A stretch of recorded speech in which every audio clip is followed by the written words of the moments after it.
Alright, with the front flange distance all set, now we've got to assemble all the shutter control rings. So we'll get on to that. These parts have all been cleaned. Generally speaking, they're ready to go. I'll find some lubricant for that. Right. So starting with this piece. This is the piece that goes on here first. This is our aperture ring. Now we just have to get that hooked onto that spring.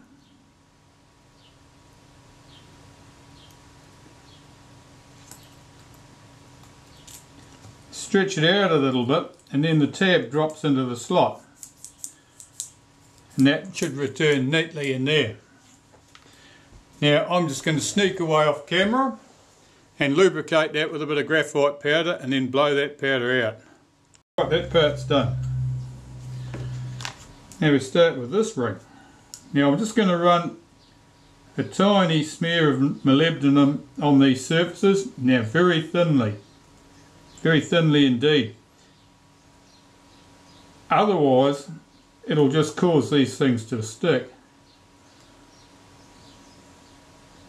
Because you've got large surface areas, that's the problem.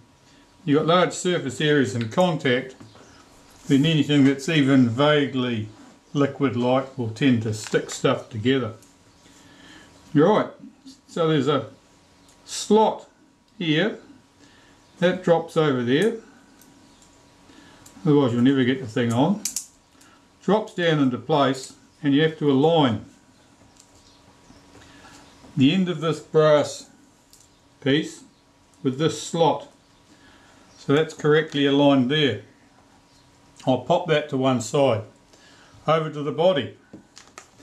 Now here's our speed control ring, and that needs to be lubricated because the tab here actually bends back out of the way when you shift around on the B speed settings.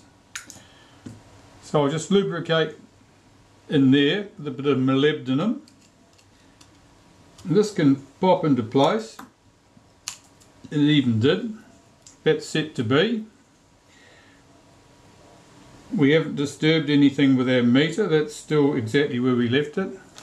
Hopefully. I'm making sure that all the wheels are in, that's all good. Right. This piece, that's the piece that opens the diaphragm when you cock the shutter. So that drops into there. Now the third tooth on this ring should be aligned with the centre of the pinion. Making sure we haven't disturbed the alignment here, we hold the body, drop that into place, and with a bit of luck, I can just tell that's not quite right there. I'm just going to shift that, and with a bit of luck it'll all centre up, mate with the gears and be in the correct position. B f1.9, and this tab, turn that around so you can see it, this tab always has a little bit of space here. That's correct. So there are 3 wee screws for that, and if I'm lucky I'll even be able to find out what I've done with them.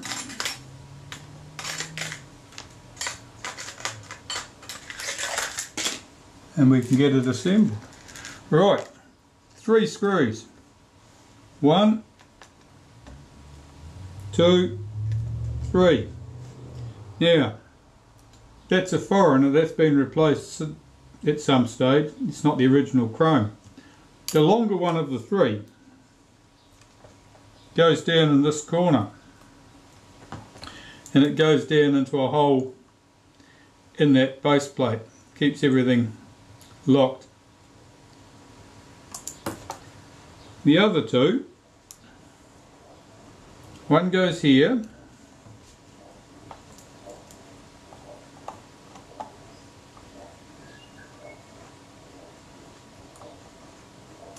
and the other one, that's not a pretty chrome colour because it's a nickel plated one, I think. That can go there, and we'll cover that with a little dot of red paint. which will help us find the spot to align our lenses. Alright, so there we have it. Now if we've done it correctly, we'll cock the shutter, turn the speed, film, yep, and the shutter speed, you can hear that click. That's all rotating correctly, and as we move our wheel at the bottom, you should see the meter revolve at the top, which it is. So FB f1.9, and that works correctly. We'll set it to another speed. Let's set it to an 8. There we go. So that part's done. Now we need to start turning our attention to leatherettes on the front, I think. We'll do that. Right, one of the problems with leatherettes is that they often accumulate various layers of the various adhesives that people have used in the past to stick them in place. And so I want to get some of that rubbish off. So using a scalpel blade, I scrape across it. And it's scraping some of that rubbish away. Now you have to be particularly careful, particularly when you get down to the thin bits, because there's not much strength there. If you push too hard, you'll just part off a piece of the leatherette that you, instead of scraping the rubbish off the back of it. Now getting rid of this rubbish will make the leatherette fit better. It'll also make it more flexible, because it's probably quite stiff at the moment. And if it's too stiff, it won't want to roll around the curve of the body.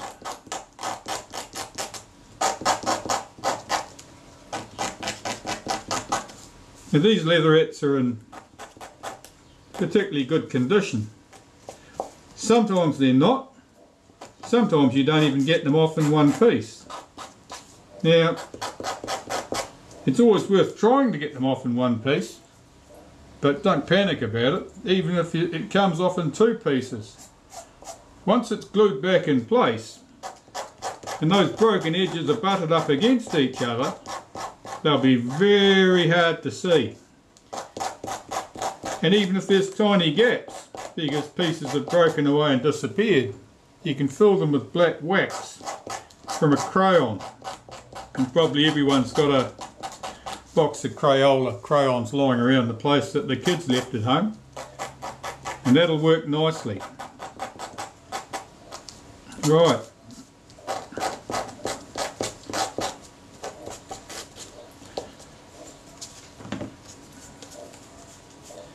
That cleans those 2 up. I'll just jump off camera, tip that into the rubbish bin, and we'll clean those leatherettes up a bit further.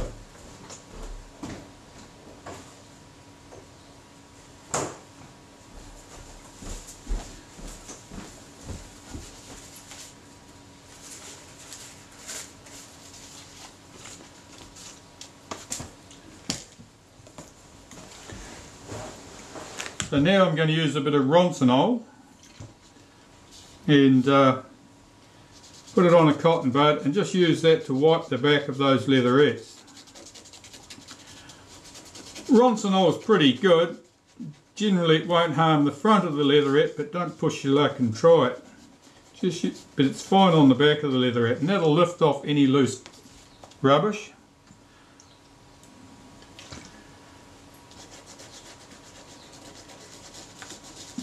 Sometimes the leatherettes will have a greasy feel to them, and they probably don't take adhesive as well as they should.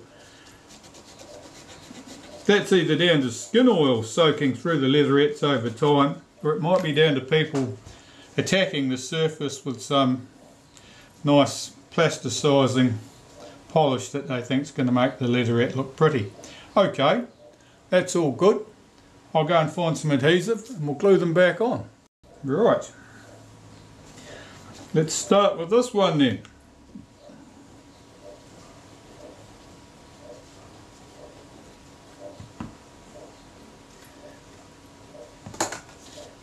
I'm being pretty generous with this, but it's best practice to put your adhesive on another piece of paper or plastic or some other container, and then transfer it to the leatherette with a toothpick. Here I'm just being a bit slapdash, but then I've done it many times and I've got a pretty fair idea exactly how much I can get away with. Particularly with small pieces of leatherette, don't apply the adhesive straight from the tube to the leatherette. Apply it to some other surface and then transfer it over with a toothpick. Right, that's quite good. Bring the camera body back. Let's lay that into place.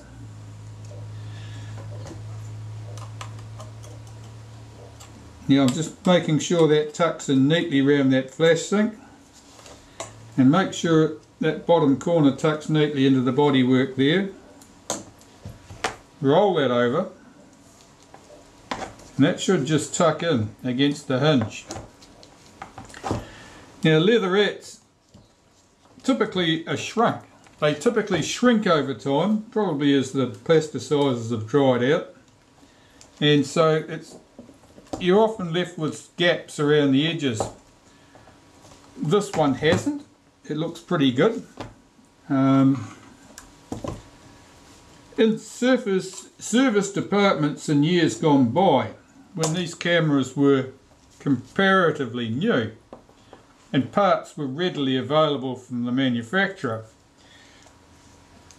people didn't need to take enormous care to get the leatherettes off. They certainly wouldn't have wasted 20 minutes getting a piece of leatherette off in one piece.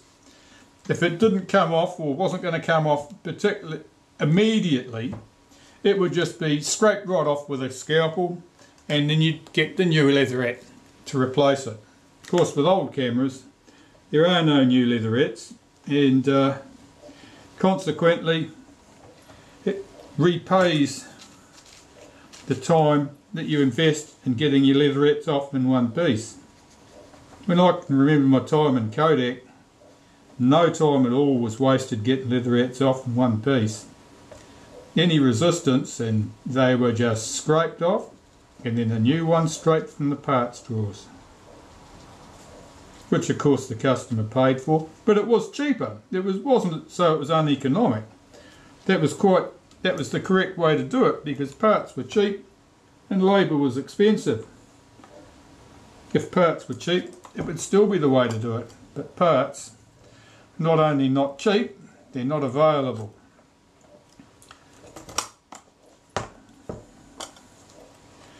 Yeah, that leatherette's certainly not shrunken down. If anything, it's slightly stretched, which makes them fun to fit. Right, so making sure that leatherette's all in place and down correctly, tucked into the corners as much as possible. The corners are the ones to watch because they're often curled up a bit. Particularly edges like this, they'll be curled away from the body slightly. Get them down into place. You may find that you get the odd thread sticking up like that. When that's dry, we'll just snip that off with the scalpel. It'll look tidy. Okay, so that's the leatherettes for the front of the body. Now we don't do the leatherettes for the base yet, and there's a very good reason which we'll get to later. Next, we need to think about doing the prism, and that's a whole different ball game.